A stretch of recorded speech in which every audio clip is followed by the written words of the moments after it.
वालेकुम। वालेकुम सलाम। नमस्ते। नमस्कार। आदाब। आदाब। प्रणाम। क्या पीछे पड़ गए हो तुम?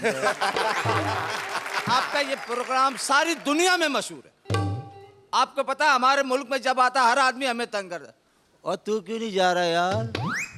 और तू भी तो विन। मैंने कहा ऐसे मुंह के वहां नहीं जाते। कहने क्या बात कर रहे हो, वहां शेखर जी भी तो बैठे हुए। कहाँ गंगू तेली, कहाँ राजा भोज। ना तो मुझे शहंशाह बनना है ना मुझे महाराजा बनना है। मेरे पास किसी चीज की कमी नहीं है सिवाय विटामिन की। मेरे पास भगवान का दिया सब कुछ है सिवाय इज्जत के। अगर आप लोगों के पास थोड़ी बहुत इज्जत बच गई हो तो मुझे दे दो। हमारे सुरेंद्र जी है, मुझसे कहने लगे सोल्जर ये बताओ आदमी मरता है तो जान कैसे निकलती है? मुंह से निकलती है, कान से निकलती है, पैरों से निकलती है। कहने लगे गलत, जान जब भी निकलती है खिड़की से निकलती है। अभी मैं रास्ते में आ रहा था, एक फकीर आवाज लगा रहा था। मैंने कहा तुम पढ़े लिखे हो? कहना डबल एम में किया इंग्लिश में। डबल एम में इंग्लिश में? ये बताओ कि अंगूर को इंग्लिश में क्या कहते हैं? कहने मैंने इंग्लिश में किया, फ्रूट में नहीं किया। तो एक दिन मैं जा रहा था, अभिषेक आया बच्चन। मैं कहा क्या बात है, ऐश्वर्या जी नजर नहीं आ रही? कहना वो तो शादी के दूसरे दिन ही वहाँ स्विट्जरलैंड चली गई थी शूटिंग के लिए। तो मैंने कहा आपने जाने क्यों दिया? कहना मैं बड़ों की इज्जत करता हूँ ना। एक दिन मैं नमाज पढ़ रहा था तो जूतियां मेरे आगे पड़ी थी। रजा मेरे पास आया, यार तुम नमाज पढ़ो, जूतियां आगे रख के नमाज नहीं होती। मैंने कहा पीछे रखता हूँ, जूतियां नहीं होती। अच्छा। मैंने कहा यार मैं इतने दिन से आया, मुझे किसी फिल्म स्टार से मिलाओ। कहने मैंने किससे मिलना चाहता? ये सारे अपने बच्चे हैं। मैं कहा कौन? कहने दिलीप कुमार बच्चा है अपना। अमिताभ बच्चन बच्चा है अपना। मैं कहा क्या कह रहा है तू? कहने हाँ, ये शाहरुख खान को कौन लाया है? आपका भाई लाया है। ये सलमान खान को कौन लाया? आपका भाई लाया है। मैं कहा बात सुने, ये हमेश रेशमिया को भी आप लाए? कि नहीं, उसको ऊपर वाला लाया है। हम मुर्गी बाजार से जा रहे थे तो रजा ने मुझे कहा एक मुर्गी एक दिन में 5 अंडे देती है, तो 5 मुर्गियां एक दिन में कितने अंडे देंगी? मैंने कहा 2। कहना कैसे? मैंने 3 का मूड ना हो तो देने का। अच्छा, मैंने कहा तो एक सवाल का और जवाब दे। जमीन पे जो जानदार चीज रहती है वो बच्चा देती है, आसमान पे जो जानदार चीज उड़ती है वो अंडा देती है। वो कौन सी चीज है जो आसमान पे उड़ती है और बच्चा देती है? कहने लगा एयर होस्टेस। अगर डाकू आपके घर आ जाए और आपकी बिल्लो पर पिस्तौल लगा दें तो आप क्या करें? जो हर पति को करना चाहिए मैं रोकूंगा। खबरदार, पहले दिखाओ बीच में गोली है ना। वकील ने अपने मुवक्किल से कहा जज साहब मेरा मुवक्किल निर्दोष है और अपने माँ बाप का इकलौता बेटा और मेरा सगा भाई है, ये बताइए ये कैसे संभव है? वकील लड़की है। तो नेतागिरी और गांधीगिरी में क्या फर्क होता है? बहुत सिंपल। संजय दत्त जब अपनी बहन के साथ होते हैं तो नेतागिरी करते हैं और भाइयों के साथ होते हैं तो गांधीगिरी करते हैं।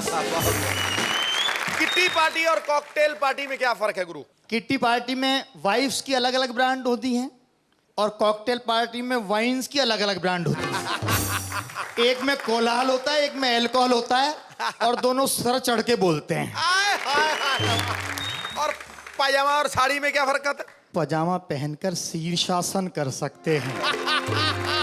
ये बताइए लियाकत साहब, इंडियन और पाकिस्तानी एक्ट्रेस में क्या फर्क है? पाकिस्तानी एक्टर्स जब स्टूडियो आती है तो संदूक भर के लाती है कपड़े, और इंडिया की एक्टर आती है तो टिफिन में कपड़े लाती है।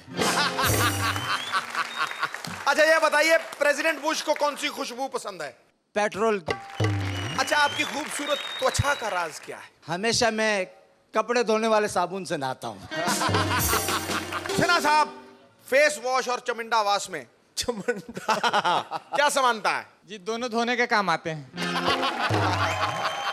बहुत खूब यार। लड़कों और टैक्सी में क्या समानता है? एक बुलाओ 4 आते हैं। अपनी कोई फेवरेट सब्जेक्ट बताओ। जो सपना मैडम पढ़ाती हैं। दुनिया का सबसे बड़ा आलसी कौन होता है? जिसके बारात में दुल्हन बारात लेके जाए। जहाँ आदमी चैंपियन बनने आता है, भागकर आता है तो ऐसा लगता है चिंपांजी बनकर आ गया। माइक उठाकर लाते हैं, ऐसा लगता पेड़ उखाड़ के लाए और यहाँ गाड़ दिया, और फिर हाथ पैर फेंकते हैं कि सामने वाले कैच करेंगे, जबकि इस बात की उम्मीद बेकार है, क्योंकि हमें पता है कि सामने जो बैठे हैं वो इंडिया क्रिकेट टीम के बढ़िया प्लेयर हैं, ये कैच वैच नहीं पकड़ेंगे। घरवाली का कंट्रोल मोबाइल के थ्रू इजी रहता है, इसलिए पति पत्नी के बीच नेटवर्क हमेशा बिजी रहता है। बिजी नेटवर्क से हर कोई घबराता है। लुगाई की रिंगटोन सुनकर आदमी वाइब्रेशन मोड पे आ जाता है। पत्नी और मोबाइल दोनों कहीं भी बच जाते हैं, दोनों फोटो खींचते हैं, दोनों जेब का बैलेंस बिगाड़ते हैं। और जिसका मोबाइल थोड़ा सा एडवांस है, जिसकी घरवाली थोड़ी अल्ट्रा मॉड है, उनमें एक समानता और है शेखर जी। अगर मोबाइल का ब्लूटूथ ओपन रह जाए, घरवाली के वाइट टीथ ओपन रह जाएं, तो फॉरेन वायरस के अटैक का खतरा बना रहता है। इसलिए आदमी वाइफ और मोबाइल को कभी भी ऐसे ही नहीं छोड़ता है, पता नहीं कौन डायल करके चला जाए, काम उसका हो जाए, बिल मेरे आ जाएगा। पहले हम पत्नी को एक बैंक अकाउंट की तरह रखते थे। एक बैंक में अकाउंट खोल लिया, अपना सारा पैसा तनख्वाह जमा करा दी, फिर अपना ही पैसा लेने के लिए पसीना बहाओ, गिड़गिड़ाओ। लेकिन अब तो साहब एडवांस जमाना हो गया है, आदमी 10-12 बैंक में अपने अकाउंट रखता है, बिल्कुल सही। जेब में एटीएम कार्ड रखता है, चौराहे पर जहां भी मशीन देखी,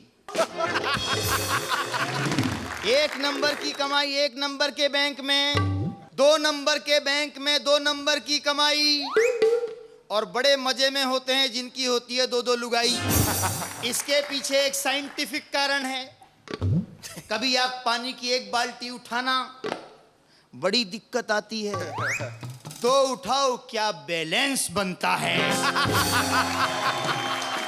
पत्नी के सामने कोई गांधीगिरी, कोई दादागिरी कभी नहीं चल सकती है, क्योंकि मैंने तो गांधीगिरी का आइडिया अपनी पत्नी पर आजमाया, उसको बताया हारेंगे न थकेंगे, तेरे खिलाफ मौन व्रत रखेंगे।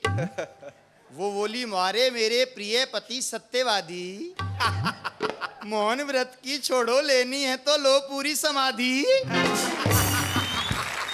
लेनी है तो लो पूरी समाधि, तुम्हारी समाधि से मुझे राजनीतिक जंप मिल जाएगा, शहीद की विधवा बनूंगी, पेट्रोल पंप मिल जाएगा। बहुत बढ़िया। पेट्रोल पंप की चाह ने मन में आग लगाई, उसने मेरे जीते जी विधवा की साड़ी सिलवाई और चिल्लाई, लगे रहो मुन्ना भाई, मुन्ना भाई।